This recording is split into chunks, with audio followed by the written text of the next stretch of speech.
This chapter is going to introduce the differences between soils and rock. Also how to classificate them. Rock starts becoming soil the moment it is exposed to the environment. But it is a long process. Most of the soil are formed by the weathering of various rock. For example, mechanical weathering or chemical weathering. According to the GeoGuide 3 from CEDD, soil can be divided into two types: the coarse soils and fine soil, which correspond to gravels, sands, silts, and clays. Here is their corresponding grain size distribution.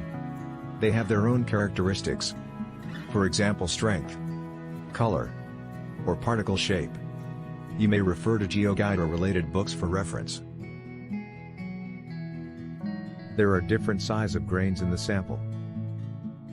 How can we classify the soil properly clearly? There are many tests used for determinate the particle size distribution of soil. Sieving is wide use in the classification of the coarse-grained soil in Hong Kong. In this method, soil is sieved through a set of sieves. Let's see how the sieving test works. Sieves are wire screens having square openings. Size of these openings gives the sieves their name, which is called sieve number. For example, here is the 1 mm sieve. In Hong Kong, the test sieves having the following aperture sizes, which is from 75 mm to 63 micrometer. The sieves are stacked one over the other, with increasing size of their mesh openings from bottom to top, which means the sieve of the largest opening is kept at the top. There are two ways for doing the sieve analysis: wet sieving and dry sieving. After the sieving test, a sieve analysis may need to conduct for the classification of soil. There are 4 parts for the sieve analysis. First, we need to measure the mass of soil retained on each sieve in the pan. Then, by adding the mass, we can determine the total mass of soil. After that, we need to determine the cumulative mass of soil retained above each sieve, and the percentage of soil passing each sieve.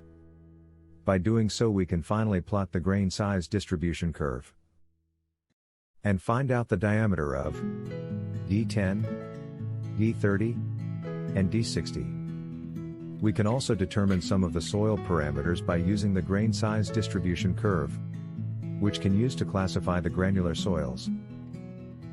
For example, effective grain size, uniformity coefficient, or coefficient of gradation. You may refer to the following notes for more information. However, the assessment sieving can only determine the coarse-grained soil. Since the sieve analysis test does not give reliable test results for fine-grained soil, also it is not practicable to design a sieve having so smaller screen size. Therefore, the sieving test can only use to determine the coarse soil. For the fine soil, for example the silt and clay, we can only be determined by sedimentation. You may refer to Clause 8 of GeoSpec 3 from CEDD for more information. That's all of today's lesson. See you in the next video.